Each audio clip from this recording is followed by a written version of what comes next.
Magpuri kayo sa Panginoong Diyos, lahat ng tinakpan. Magsiawit kayo at siya'y pagdangal magpakailanman. Magpuri kayo mga anghel ng Diyos, sa Panginoong may kapal. Magpuri kayo mga langit, sa Diyos na sa inyo'y lumikha. Magpuri kayo sa Panginoong Diyos, lahat ng tinakpan. Magsiawit kayo at siya'y magdangal magpakailanman. Sa ngalan ng Ama at ng Anak at ng Espiritu Santo. Amen. Amen. Sumainyo ang Panginoon. At sumayo rin. Kaisa po ng buong simbahan, halina't gunitain natin si San Alfonso Maria ng Ligore, Obispo at Pantas ng simbahan. Hilingin po natin ang kaniyang panalangin. At upang tayo maging marapat, halina't magsisimuna sa ating mga kasalanan. Tayo pong lahat, inaamin ko sa makapangyarihang Diyos at sa inyong mga kapatid na lubha akong nagkasala sa isip, sa salita at sa gawa at sa aking pagkukulang. Kaya sinasamo ko sa mahal na Birheng Maria, sa lahat ng mga anghel at mga banal, at sa inyo mga kapatid na ako'y panalangin sa Panginoong ating Diyos. Kaawaan tayo na mapagmahal na Diyos, patawarin sa ating mga sala at patnubayan hanggang sa buhay na walang hanggan. Amen. Panginoon, kaawaan mo kami. Panginoon, kaawaan mo kami. Kristo, kaawaan mo kami. Kristo, kaawaan mo kami. Panginoon, kaawaan mo kami. Panginoon, kaawaan mo kami. Iyuko natin ang ating ulo, ibulong sa Panginoon ang ating intensyon.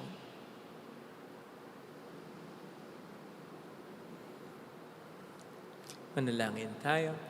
Ama naming makapangyarihan, lagi mong dinudulutan ng mga bagong uliran sa kagitingan ang iyong bayan.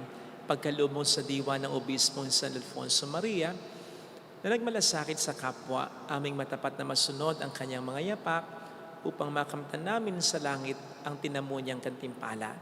Sa pamamagitan ni Jesucristo, kasamang Espiritu Santo magpa sa walang hanggan. Amen.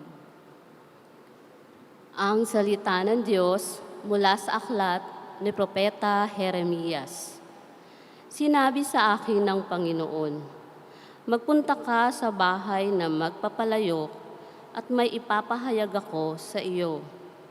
Nagpunta naman ako at tinatnan ko ang magpapalayok sa kanyang gawaan. Nakita kong kapag ang ginagawa niyang sisidlan ay nasira, minamasa niya uli ang luwad at hinugasan ng panibago.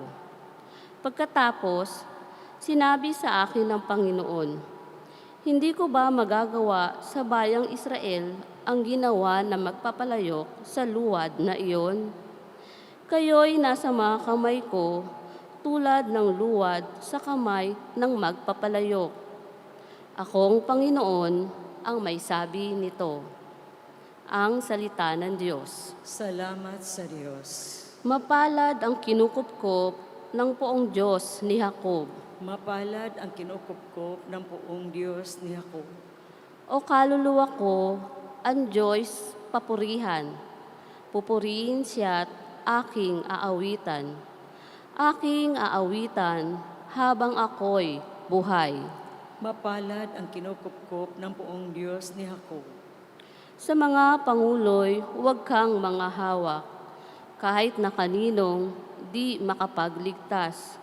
Kung sila'y mamatay, balik sa alabok. Ang anumang balangkas nila'y natatapos. Mapalad ang kinukupkop ng poong Diyos ni Jacob. Mapalad ang tao na ang kanyang Diyos na laging katulong ay ang Diyos ni Jacob. Sa Diyos na Panginoon, umaasang lubos.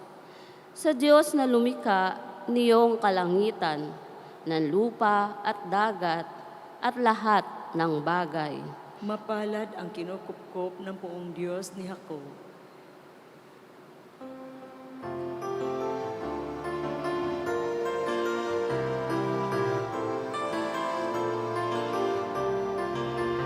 Alleluia, alleluia, alleluia, alleluia, alleluia, alleluia, alleluia, alleluia.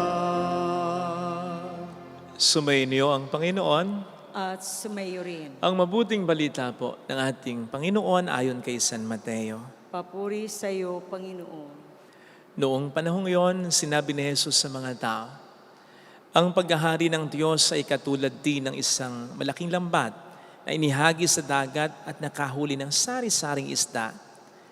Nang mapuno ay hinila ito sa pampang at naupo ang mga tao upang pagbukod-bukirin ang mga isda. Tinipon nila sa mga sisidlan ng mabubuti, ngunit itinapon ang mga walang kwenta. Gayun din ang mangyayari sa katapusan ng daigdig.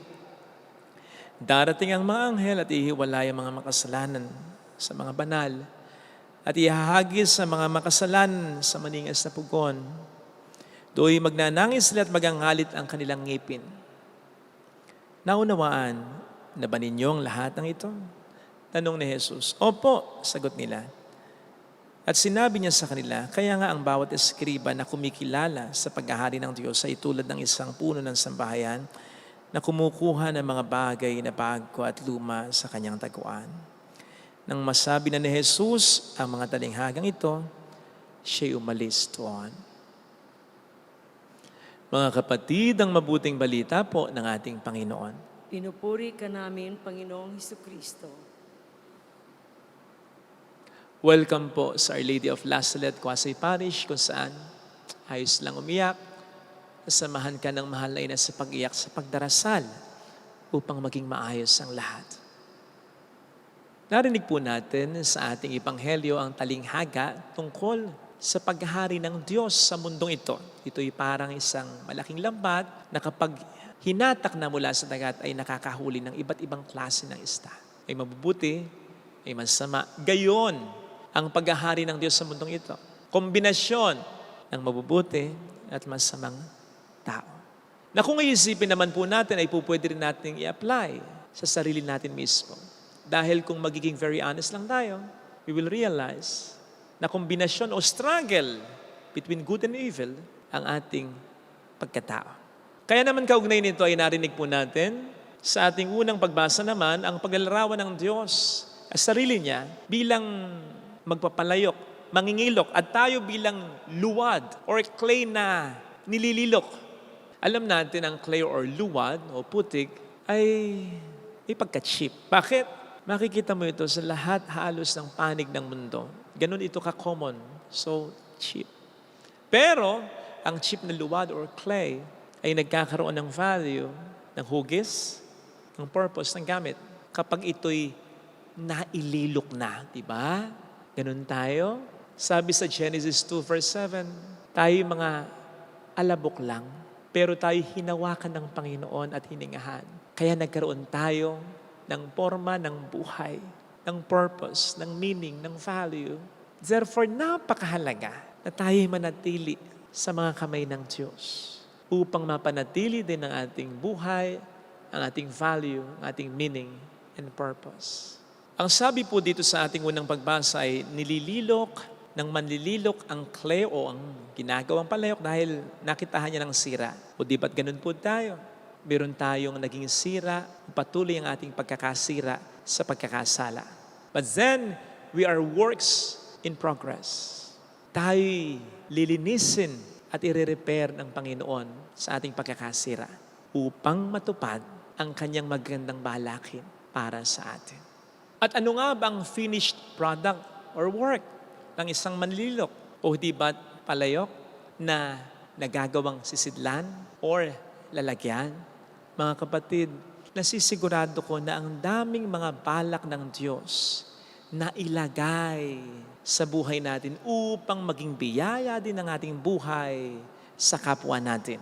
It's just that gusto niya ring maging ready tayo for these blessings. Ito nga po pala yung madalas nakakalimutan natin whenever we ask God for blessing. Lord, pera. Lord, negosyo. Lord, trabaho. Lord, promotion.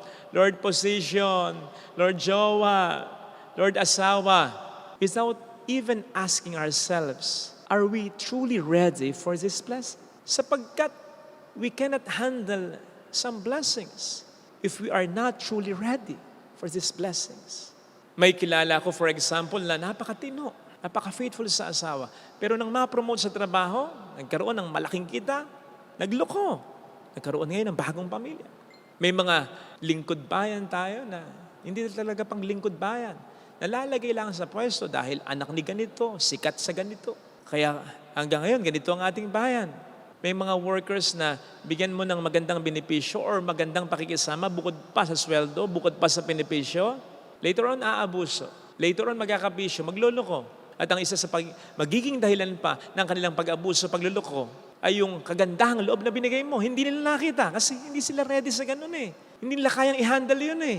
May kilala ko in one of my previous parishes. Nung unang-una, napaka-diligent. Kahit di mo utusan, gagawa at gagawa. Napakabait pa. Simpleng tao. Napakalumanay magsalita. Nung maging presidente, naku po, hindi mo na makita. Napakasakit ng magsalita. Kaya ayaw rin naman din siyang makita ng iba. Kumbaga nagbago na. So these people were not able to handle the blessings they've been given. So para tayo maging sisidlan ng pagpapala, dapat maging ready tayo na i-contain, i-handle yung mga pagpapala. Otherwise, gagamitin sa atin ito ng diablo para pasamain tayo. So wag natin kakalimutan yon. Manapa, whenever we ask for this and such blessing, hilingin din natin sa Panginoon, Lord, sana magkapera ako pero sana ihanda mo ang sarili ko, ang kalooban ko, sakaling ibigay mo yung perang hinihiling ko. And so let us allow God to prepare us for what He has in store for us who love Him by allowing Him to mold us na hindi madali. Madalas ay mahirap. Ay isipin na lamang po ninyo, kung tayo yung luwad o yung clay, literally, kung ikaw yung pinaikot-ikot na ganon, pinipigang ganon, dinadagdagan ng tubig, pinepress, may dinadagdag, may binabawas, hindi ka kaya masaktan. Pero kinakailangan ng clay yun upang maging maganda ang forma nun, upang maging magandang finished product nun. So ganon din tayo. Ganon ang mga role ng ating mga pagsubok na naranasan, pati ang mahirap na mga kautosang sinusunod natin sa ating buhay, mga utos ng Diyos. This will all prepare us to handle the blessings na ibibigay ng Diyos sa buhay natin upang tayo maging matibay at maging marapat na paglagyan ng mga biyayang ibibigay niya sa atin at sa ibang tao sa pamamagitan natin. Mahalaga yung sabi dito, yung ini-insinuate sa unang pagbasa, tayo nasa lugar ng lilukan. Doon ginagawa yung mga palayok. Wala pa tayo sa shop ng mga finished product. And so, we are all works in progress. Meron pa ring process before becoming a finished product na i-display na sa shop. Okay? And we must respect that process. Tayong madali. Tayong mainip. Ang mahalaga, patuloy sa pag-ikot yung manlililok. At kapag patuloy sa pag-ikot yung manlilok, sigurado, may magandang nangyayari. May nababago. kahit wala pa yung pinakaresulta, we are not where we used to be. May magandang nangyayari. In connection with this, wala rin naman pong kaso na ang nilililok na luwad ay nainggit sa ibang nilililok, lalong-lalo na sa mga finished product na napalayok. Sapagkat magkakaiba ang bawat luwad or clay, bahagamat pareho na tinatawag na clay. Iba't iba ang texture niyan, iba't iba ang moisture niyan, iba't iba ang mga combination niyan. At lalong iba-iba rin naman ang purpose ng Diyos o ng manlililok sa bawat nilililok niyang palayok. Kaya huwag tayo mainggit sa iba. Kung makita natin, ang hinihiling nila ay nasa kanila o parang finished product na ang buhay nila. Hindi ganun yun. Magkaiba kayo ng taong yun, magkaiba kayo ng sitwasyon, magkaiba kayo ng kakayanan. Basta, again, manatili tayong nagpapalilok sa Panginoon at pasasaad ba, magiging magaganda at matitibay rin tayong mga palayok, mga sisidlan ng kanyang biyaya pagdating ng panahon. Kamakailan ay minamadali ko na yung magaling na pintor natin na si Wilfredo Ofi Maria na nagpaint ng isang mural natin sa may bandang likod. Ngayon kung makikita po ninyo, ayan, apat-dapat yung mural na yan, apat-dapat yung painting na yan. Matagal lang hindi nasusundan yung lost sheep. Kailangan pa ng painting ng lost coin at lost son. Tapos dito yung parang lost and found, the picture ng isang painting. Dahil doon ilalagay yung kumpisala natin. So medyo naiinip na ako. Kaya pinakausap ko na sekretary natin. At ang sabi doon ni Ofi ay, pasensya na, matagal man, pinagbubuti ko naman, sigurado naman na maganda ang kalalabasan. Sana, maging ganun din ang maisip natin, tinutugon ng Panginoon sa atin kapag medyo nainip tayo sa mga blessings na hinihiling natin, sa mga magandang bagay na gusto nating mangyari sa buhay natin, sa mga blessings na kailangan natin, na alam ng Panginoon natin, ma-imagine natin siya, sinasabi sa atin, Father Fidel, matagal man, pinagbubuti ko naman, at sinisigurado ko na maganda naman eventually ang kalalabasan. Kung tutuusin, madali para sa Panginoon ang gawin tayong finished product agad. Pero magiging karapat-dapat pa tayo sa mga blessings na ating matatanggap? I don't think so.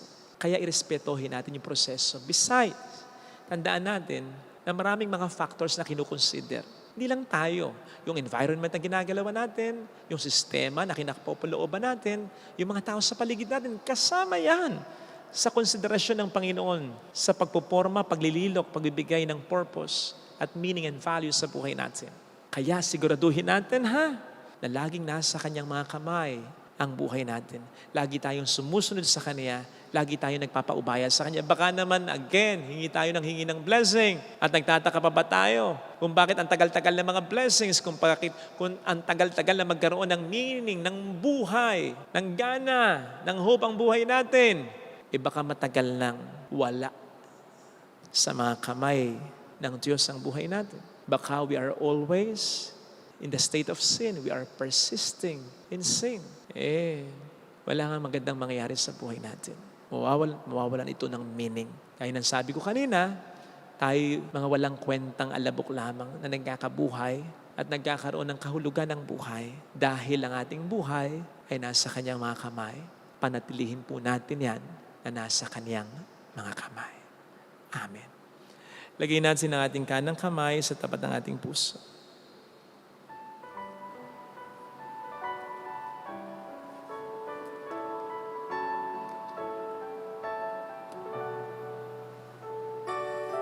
Awitin natin. Alam kong may magagawa ang Diyos. Alam kong may magagawa ang Diyos. Alam kong may magagawa ang Diyos. Walang imposible sa Diyos. Kung ako'y magtatapat, sa Kanya'y maglilingkod, alam kong may magagawa ang Diyos.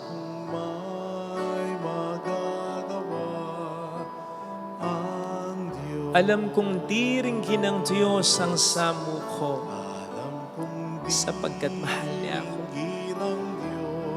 Alam niya ang pinagdaraan.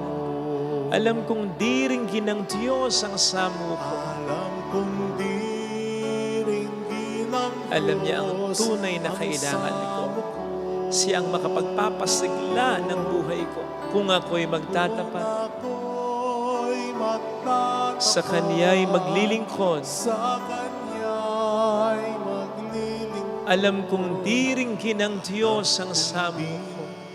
Ringgin ng Diyos. Pikit natin ang ating mga mata, Panginoon, tulungan mo ko na irespeto ang proseso mo, na maunawaan ko na hindi lang naman din ako ang piniprepare mo, inaayos mo rin ang kapaligiran ko. Konsiderasyon din siyempre ang pamilya ko, ang mga taong po pwedeng maapektuhan ng buhay ko kapag pinagpala mo na ako. Makita ko nawa na sinisigurado mo lang na magiging karapat-dapat akong daluyan ng biyaya mo. Pasensya na, Panginoon, kung minsan nagyayabang akong ready na ako. Sa totoo lang, sapagkat gustong-gusto ko na lang kasing i-bless mo ang buhay ko. Pero ngayon, mula ngayon maniniwala ako na kahit wala ako nakikita ang resulta, bine-bless mo na ito. Hinahanda mo lang ako. Hallelujah! Purihin ang Diyos. Hallelujah! Hallelujah. Pasalamatan siya. Siya ay muling babalik sa atin. Hindi niya tayo iiwan.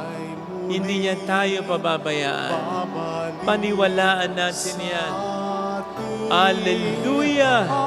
Purihin ang Diyos. Hallelujah! Sa takdang panahon, babalik ang Panginoon upang tayo ay kunin. Tapat siya sa kaniyang mga pangako sa atin. Mayroong magandang mangyayari sa iyo. Higit pa sa inaasahan mo dahil mahal ka ng Diyos. Pakatandaan. Kung lalapit ka kay Jesus, may nangyayaring mabuti. Kahit pa wala kang nakikitang resulta, ang mahalaga may nangyayari kahit unti-unti. At wala pang isang segundo, kayang baguhin ng Diyos ang buhay mo. Huwag ka lang pasubok sa Kanya. Pumasa ka sana sa mga pagsubok niya. Maging matyaga kang maghintay at maging matatag kang sumampalataya sa Kanya. Papuri sa Ama at sa Anak sa Espiritu Santo. Kapara noong una, ngayon, magpakailanman, magpasawalang hanggan. Amen. Pag-aalay.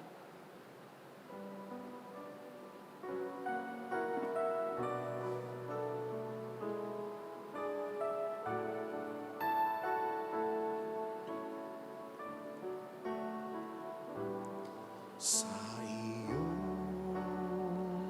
ialay ang buhay at kalakasan, sapagkat ikaw ang nararapat sa katulad mong matapat. Dahil sa pag-ibig mo, ang buhay ko ay nagbago. Sa tuwina ang ninanais ko ay laging maglingkod sa iyo.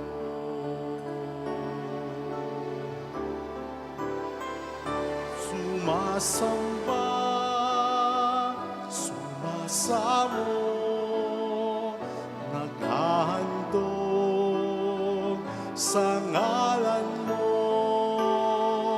pagkat sa'yo ay nadama ang pagmamahal ng Ama. Manalangin tayo, pang ating handog ay maging kalugod-lugod sa Diyos samang makapangyarihan.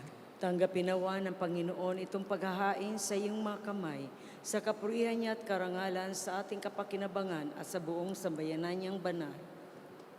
Ama naming lumikha, pag-alabin mo ang kalooban namin sa ningas ng iyong Espiritu, na ipinagkaloob mo kay San Alfonso Maria para maipagdiwang ang paghahaing ito at sa pamamagitan nito ikaw ay mahandugan ang sariling pamumuhay bilang banal na alay. Sa pamamagitan ni Jesucristo, kasamang Espiritu Santo magpasa walang hanggan. Amen. Sumainyo ang Panginoon. At sumayo Itaas sa Diyos ang inyong puso at diwa. itinaas na namin sa Panginoon. Pasalamatan ang Panginoong ating Diyos. Marapat na siya'y pasalamatan. Ama naming makapangyarihan, tunay ngang marapat na ikaw ay pasalamatan.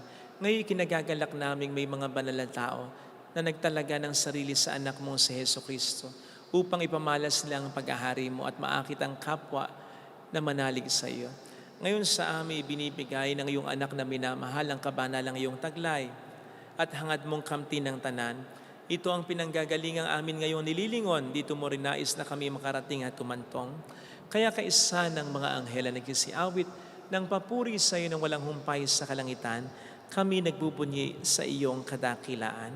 Santo, Santo, Santo, Panginoong Diyos ng mga hukbo, napupuno ang langit at lupa ng kadakilaan mo. Osana sa kaitaasan, pinagpalang na parito sa ngalan ng Panginoon. Osana sa kaitaasan. Magsiluhod tayo. Ama naming banal, ikaw po ang bukal ng tanang kabanalan. Kaya't sa pamamagitan po ng iyong Espiritu, gawin mo pong banal ang mga kaloob na ito upang para sa amin ay maging katawan at dugo ng iyong anak na aming Panginoong Heso Kristo. Bago niya pinagtiis ang kusang loob na maging handog, hinawakan niya ang tinapay, pinasalamatan kaniya, pinaghati-hati niya iyon. Iniabot sa kaniyang mga alagad at sinabi, tanggapin ninyong lahat ito at kanin. Ito ang aking katawan na ihahandog para sa inyo.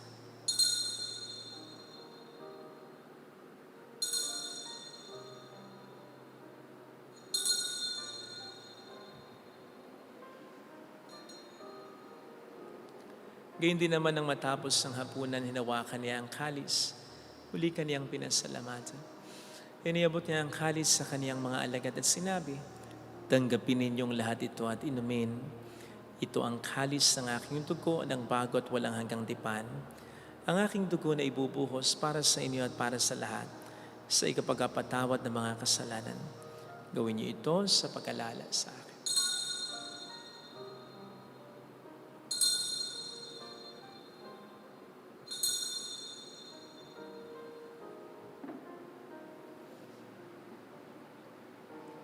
Ipagbunyi natin ang misteryo ng ating pananampalataya. Si Kristo'y namatay, si Kristo'y nabuhay, si Kristo'y babalik sa wakas ng panahon. Ama, ginagawa namin ngayon ang pag-alaala sa pagkamatay at muling pagkabuhay ng iyong anak. Kaya inialay namin sa iyong tinapay ng buhay at ang kalis ng kaligtasan. Kami nagpapasalamat dahil kami iyong minarapat na tumayo sa harap mo para maglingkod sa iyo. Isinasamo namin kami na magsasalo sa katawan at dugo ni Kristo ay mabuklod sa pagkakaisa sa pamamagitan ng Espiritu Santo. Ama, lingapin mo ang iyong simbahang laganap sa buong daigdig. Puspusin mo kami sa pag-ibig kay isa ni Francisco na aming Papa, ni Dennis na aming Obispo at ang Tanang Kaparian. Alalahanin mo mga kapatid naming nahimlay ng may pag-asang sila'y muling mabubuhay, lalo ng aming mga ipagdarasal. Saglit nating alalahanin ng ating mga minamahal na yumawa. Kaawaan mo sila at patuloyin sa iyong kaliwanagan. Kaawaan mo at paging tapatin kaming lahat na makasalo sa iyong buhay na walang wakas. Kaisa ang mahal na Birhen ng Lasalet, ang ina ng Diyos, isanuse ang kabiyak ng kanyang puso, lahat ng mga banal na namuhay dito sa daigdig ng kalugod-lugod sa iyo, may pagdiwang naman namin ang pagupuri sa ikararangal mo sa pamamagitan ng iyong anak na aming Panginoong Heso Kristo. Sa pamamagitan ni Kristo kasama niya at sa Kanya, ang lahat ng parangal, papuri ay sa iyo, Diyos sa mga makapangyarihan, kasama ang Espiritu Santo, magpa sa walang hanggan. Amen. Tumawag tayo sa Ama.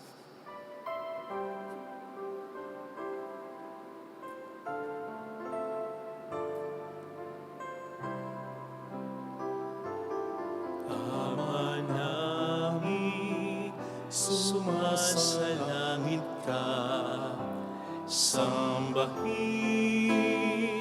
ang ngalan mo, sa amin ang kaharian mo, sundin ang loob mo dito sa lupa para nang sa langit. Bigyan mo kami ngayon ng aming kakanin sa araw-araw at patawarin mo kami sa aming mga sala para ng pagpapatawad namin sa nagkakasala sa amin, at huwag mo kami ipahintulot sa tukso, at ihadya mo kami sa lahat ng masama. Hiniling namin kamiyatiya sa lahat ng masama, pagkalooban ng kapayapaan na araw-araw, iligtas sa kasalanan sa kapahamakan sa mga seryosong karamdaman. Samantalang aming pinaghahandaan ang dakilang araw ng pag-apahayag ng tagapagligtas namin sa Heso Kristo. Sapagkat iyo ang kaharian, ang kapangyarihan at ang kapurihan, magpakailanman. Amen. Panginoong Heso Kristo, sinabi mo noon, sinasabi mo rin sa amin ngayon, kapayapaan ang iniiwan ko sa inyo, aking kapayapaan ang binibigay ko. Tunghayan mong aming pananampalataya, wag pong aming mga pagkakasala. Pagkalooban mo kami ng kapayapaan at pagkakaysa ayon sa iyong kalooban, kasama ang Espiritu Santo magpasa walang hanggan. Amen. Ang kapayapaan ng Panginoon ay sumainyo nawang lahat. At sumayo rin. Magbigayan tayo ng kapayapaan sa isa't isa. Kapayapaan po. Kordero ng Diyos na nag-aalis sa mga kasalanan ng sanlibutan, maawa ka sa amin. Kordero ng Diyos na nag-aalis sa mga kasalanan ng sanlibutan, maawa ka sa amin. Kordero ng Diyos na nag-aalis ng mga kasalanan ng sanlibutan, ipagkaloob mo sa amin ang kapayapaan.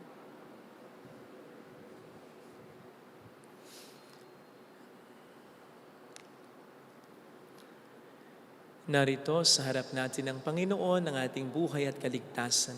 Mapapalad tayong inaanyayahan. Panginoon, hindi ako karapat-dapat na magpatuloy sa iyo, ngunit sa isang salita mo lamang ay gagaling na ako.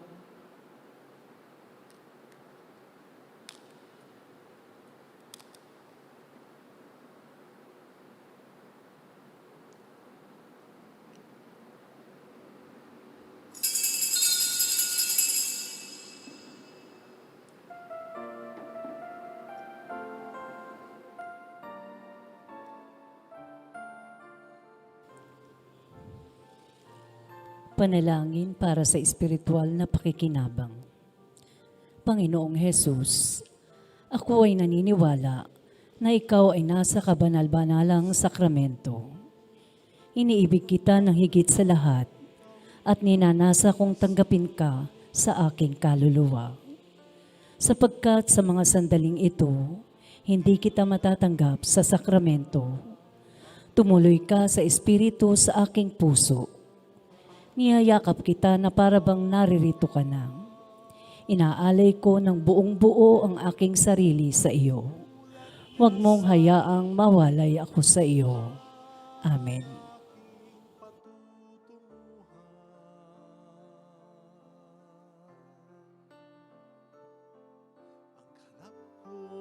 Makapiling ang Diyos Ama,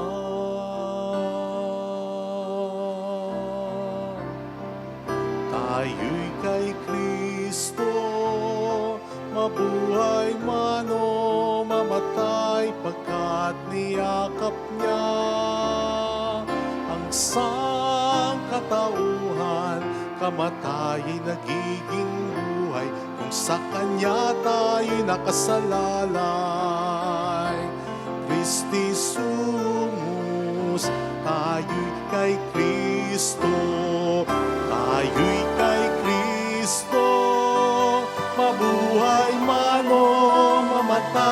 pagkat niyakap niya ang sangkatauhan, kamatayan nagiging buhay, kung sa Kanya tayo nakasalalay. Christi sumus, tayo'y kay Kristo.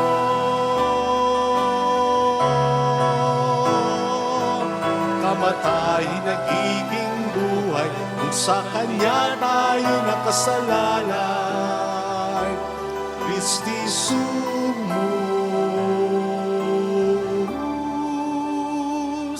tayo'y kay Kristo. Manalangin tayo. Ama naming mapagmahal, binigyan mo ng pagkakataon si San Alfonso Maria para matapat na gumanap at maglahat ng paghahain ng pakikinabang. Lagi nawa naming tanggapin ito at sa pagtanggap namin ay tumanaw kami ng utang na loob sa iyo sa pamamagitan ni Jesucristo kasama ang Espiritu Santo magpa sa walang hanggan. Amen. Holy God, Holy Mighty One, Holy Immortal One. Have mercy on us and on the whole Holy world. God, Holy Mighty One, Holy Immortal One. Have mercy on us and on the whole world. Holy God, Holy Mighty One, Holy Immortal One. Have mercy on us and on the whole world. Jesus, King of Mercy, We trust in you. alalahanin, alalahanin, o mahal na Birhen ng Lasalle, ina ng pag-asa, ikaw ang nagpapaalala sa aming magbalik loob sa Ama. Ito ang nagpapatunay na ang kagandahang loob mo'y nanatiling busila. Sa pag-aaruga mo sa amin, tungkulin mo'y tinupad. Sa paanan ni Kristo'y tinuring mo kaming mga tunay mong anak. Kaya ninais mong ni Isa'y huwag mapahamak. Maging sa iyong walang tigil na pananalangin, pati luhay pumatak. Huwag namang mawala ng saysay ang iyong paghihirap. Hiling nawa namin sa iyo, aming inang liya, na matapos ang pakikibaka namin sa mundong ito, at sa pananatili naming tapat kay Kristo, sa kapurihan mo'y makibahagi kaming ganap, upang kung nasaan ka ngayon, maparoon din kaming lahat, at ang kaganapan ng kalulatian ng Diyos Ama ay tuluyang matupad. Siya nawa. Mahal na Birhen ng Lasalle at kapagkasundo ng mga makasalanan. Ipanalangin mo walang patid kami mga dumudulog sa iyo. Maraming salamat po sa inyong pakikisa at sa patuloy pa rin tumutulong sa ating simbahan na nagiging dahilan para tayo maging biyaya din o makatulong din sa iba. Sa ngayon po, nagpapatayo po tayo ng mga chapels. Inumpisahan po natin. Actually, matagal na natin naumpisahan. So, yung isa ay maganda na yung development. Nasa page po natin yung mga pictures. Pasensya na po kung wala pa akong update na video. Pero as soon as possible, I'll strive. Medyo naging busy lang po. Salamat po. Pasensya na. Sumayin niyo ang Panginoon. At sumayo rin. Palain kayo kasama ang ating pamilya na mapagmahal na Diyos, ng Ama at ng Anak, ng Espiritu Santo. Amen. Umayo tayo sa kapayapaan ni Kristo. Salamat sa Diyos. Thank you po.